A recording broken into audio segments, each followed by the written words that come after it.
Ê, gì? Qua đây này. Sao ăn? Sợ gì? Đây này. Tao đi. Qua đây đi. Tè xuống mà.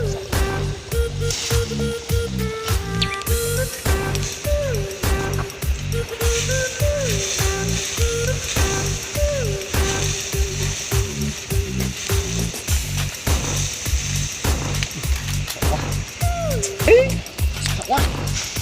Đấy.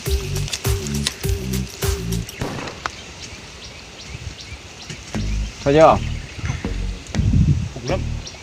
Đảo đi.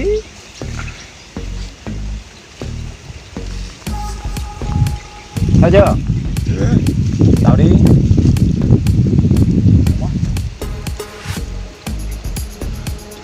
Đảo đi.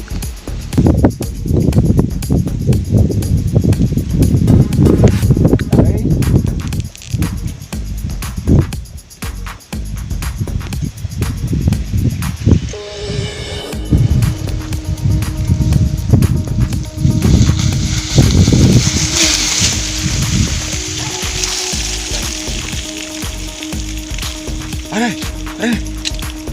Đến đi, đào đi. Anh không đau nữa hả? Thôi, Hay là mình hay là mình xin số điện thoại bà kia đi. Đi, cho nó quá táo. Đây này.